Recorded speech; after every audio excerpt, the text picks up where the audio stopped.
Welcome back to my channel. आज इस movie को हम एक्सप्लेन करने जा रहे हैं। उसका नाम है द बोन स्नैचर। मूवी के नाम से ही कुछ चीज़ें क्लियर हो गई होंगी। पूरी कहानी अफ्रीका के एक डेजर्ट की है। हम एक टीम को देखते हैं जिसमें क्लाइव, हार्वे और पॉल थे। उन्होंने एक जगह का पता लगाया था और उन्हें लगता था कि वहाँ खजाना है। दरअसल ये एक प्राइवेट कंपनी के लिए काम कर रहे होते हैं और उनका काम था रेगिस्तान में डायमंड को ढूंढना। अब हम देखते हैं कि वो तीनों एक जगह पर जा रहे हैं। उन्हें वहां अंडे की शक्ल की एक बहुत बड़ी चट्टान दिखाई देती है जिसके ऊपर हथौड़ा मारने से वो टूट जाता है और उसके अंदर से एक अजीब सा क्रिएचर निकलकर उन सबको मार देता है।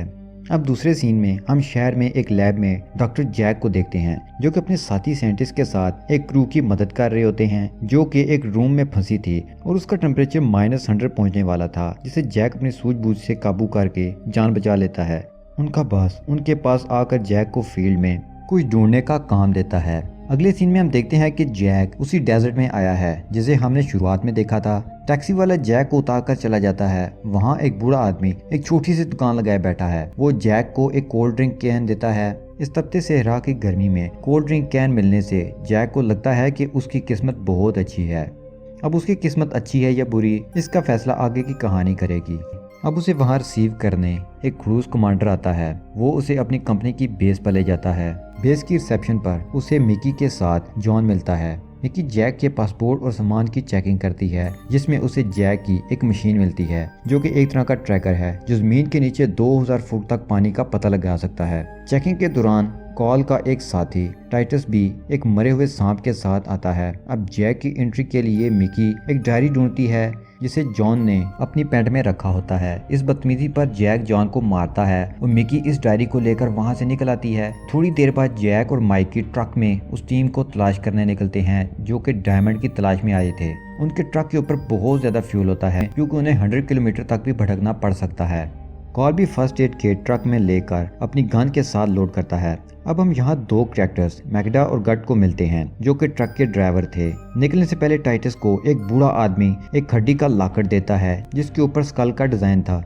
अब उनका सफर शुरू होता है। हम देखते हैं कि जैक मिकी में इंटरेस्ट ले रहा है। रेगिस्तान में भटकने के बाद दूर एक ट्रक मिकी को दिखाई देता है। उस ट्रक के पास जब जाते हैं तो देखते हैं कि दो इंसानों के ढांचे पड़े हैं। उनमें से एक ढांचे के पास चाकू भी है। ये देखकर कॉल समझ जाता है कि बॉडी पॉल की है। सबको डाउट हो रहा है कि उनकी मौत 6-7 घंटे पहले हुई होगी, लेकिन उनकी बॉडी डिकम्पोज होकर कैसे ढांचे में बदल गई। मिकी पुलिस को इन्वेस्टिगेशन के लिए बुलाती है। कॉल का शक तीसरे बंदे पर होता है क्योंकि वहां सिर्फ 2 ढांचे थे जबकि वो 3 लोग थे।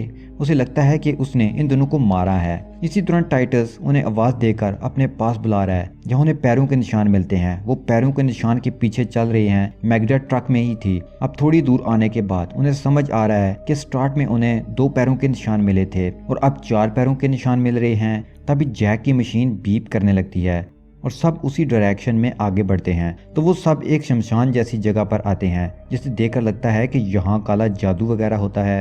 टाइटस जैक को वहाँ की चीजों को हाथ लगाने से मना करता है। टाइटस के पास जैसा लाकड़ था वैसा ही वहाँ की हड्डियों पर भी बना था।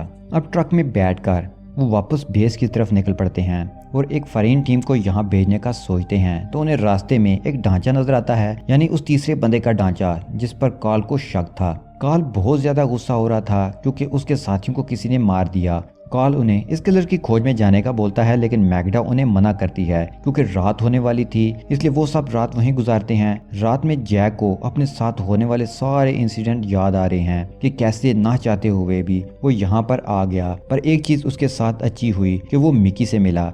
अब वो स्केटिंग करने लगता है जिसे मिकी काफी देर से देख रही थी। वो मशीन को जैक के पास लेकर आती है क्योंकि वो काफी देर से अलर्ट कर रही है, जिसका मतलब था कि वो क्रिएचर इनके आसपास ही है। लेकिन जैक और मिकी एक दूसरे के साथ फ्लर्ट करने में बिजी हो जाते हैं। थोड़ी देर बाद वो एक दूसरे के बारे में कुछ बातें जान लेते हैं तो मिकी ट्रक में सोने चली जाती है, लेकिन जैक वहीं पर रेत पर लेटा रहता है। तभी उसकी मशीन जोर से बीप करना शुरू हो जाती है। जब वो अपने आगे पीछे देखता है तो उसे कुछ भी नजर नहीं आता। थोड़ी ही देर में वो क्रिएचर उसके सामने आ जाती है, जिसे देखकर जैक चलाते हुए ट्रक के पास जाता है और कॉल को उठाता है। कॉल जब टॉर्च ऑन करके बाहर नजर दौड़ाता है तो उसे कुछ भी नजर नहीं आता।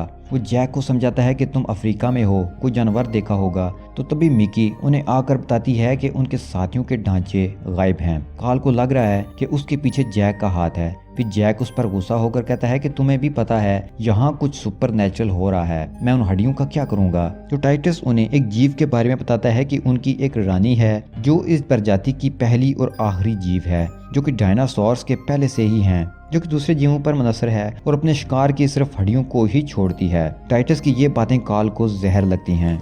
थोड़ी देर के बाद वापस मशीन से बीप करने की आवाजें आ रही हैं। कार्ल मैगडा को ट्रक की उसी सिमत में ले जाने का बोलता है, लेकिन मैगडा उससे सुबह होने का इंतजार करने को कहती है। सुबह होते ही वो सारे उसी किलर के पैरों के निशानात का पीछा करते हुए आगे बढ़ते हैं। एक जगह पर उतरकर वो सारे आगे पीछे उस क्रिएचर को ढूंढने में मसरूफ हो जाते हैं। तो क्रिएचर उन्हें एक जगह मिल जाता है। कार्ल उसे स्नाइपर से शूट करने वाला है, लेकिन जब उसे गोली लगती है तो वो कागज की राख की तरह बिखर जाता है।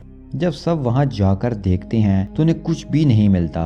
कार्ल भी शॉक था। उन्हें वहां अपने साथियों के गायब ढांचे मिले हैं। वो इन हड्डियों को ट्रक में रख देते हैं। टाइटस जैक को बता रहा है कि उसके साथ ऐसा इंसिडेंट उसकी जवानी में हुआ था, जब उसने अपने दोस्त की सिर्फ हड्डियों को देखा था। अब सब वहां से निकलने का फैसला करते हैं। जैसे ही ट्रक स्टार्ट करते हैं तो ट्रक में शॉर्ट सर्किट होने की वजह से आग लग जाती है। मैगडा आग को कंट्रोल कर लेती है। घट उन्हें बताता है कि उन्हें इस ट्रक को बनाने में महीनों लग जाएंगे। अब वो सब रास्ता तो भटक ही गए थे। मिकी की रेडियो ऑन करने पर उन्हें सिग्नल नहीं मिलता। वो सब वहीं रुकने का फैसला कर लेते हैं। उनके पास से एक छोटा प्लेन गुजरता है, लेकिन उसका ध्यान उन पर नहीं होता। मैगडा जैक को समझाती है कि उनके पास 2 दिन का खाने पीने का सामान है, इसलिए पैनिक ना करें। उन्हें वहां पर रहते हुए काफी दिन हो गए हैं और ऐसा लग रहा है जैसे उन्हें अपनी बस्ती बसाई हो।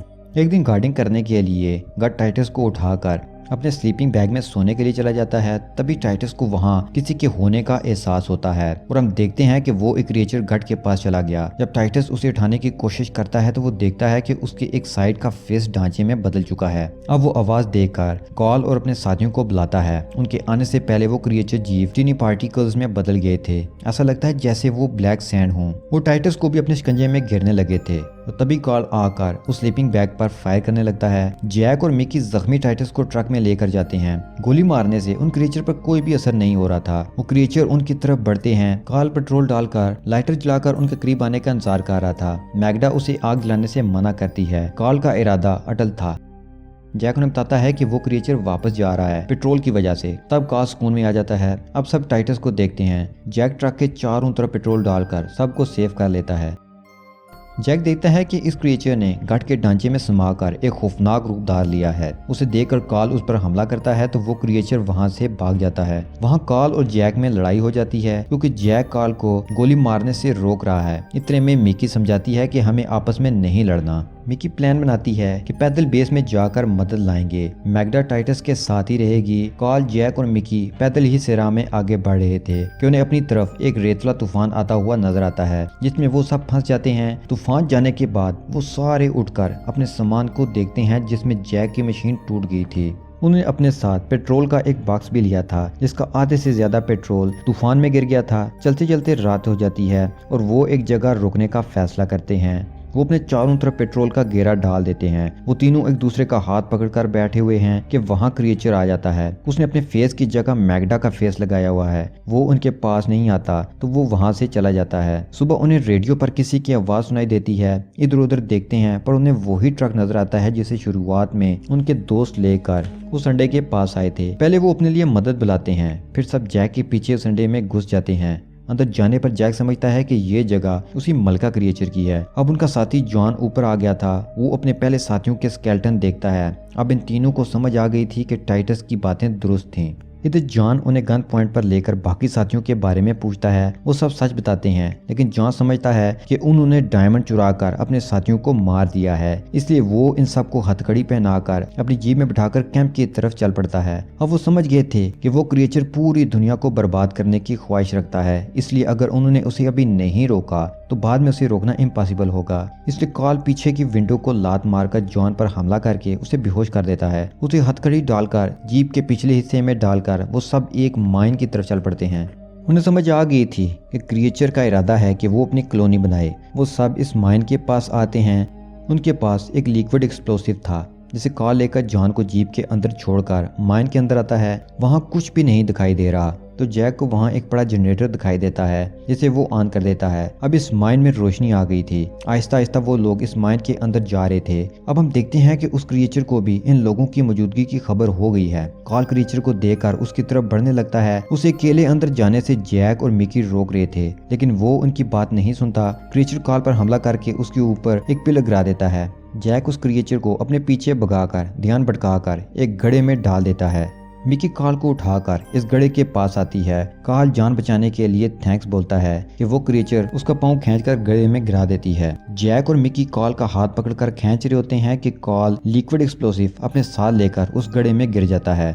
जैक और मिकी एक्सप्लोसिव से बचते हुए माइन के एक हिस्से में आ जाते हैं, जहां उन्हें रानी का एक कोकोन लाइक चीज नजर आती है, जहां इस क्रिएचर ने उन्हें घेर लिया था। अब यहाँ उन्हें ये बात समझ आ जाती है कि ये कोकोन ही है जो इन सबको कंट्रोल कर रहा है। जैक अपने दोस्तों को याद करके इस कोकोन में चाकू मार देता है, जिससे वो अजीब क्रिएचर मर जाते हैं और माइन के तबाह होने से पहले वो दोनों बाहर आ जाते हैं। तभी उन्हें सामने कुछ दिखाई देता है जिससे वो शॉक्ड हो जाते हैं। मूवी के लास्ट में हम दोनों को बेस के बाहर टैक्सी का इंतजार करते हुए देख रहे हैं, जिसमें मिकी को सामान को रखकर वहां से चली जाती है और हम देखते हैं कि इस सामान में रानी का एक कोकोन भी है। उन्हें बाद में इसी डेजर्ट में और भी कोकोन मिले होंगे, जिसे मिकी लेकर शहर की लैब में जा रही होगी और जैक इस क्रिएचर की तलाश में अभी भी वहीं पर है। इस मूवी का नेक्स्ट पार्ट तो अभी तक नहीं आया, इसलिए कुछ भी कहना गलत होगा। यहाँ पर यह मूवी खत्म हो जाती है।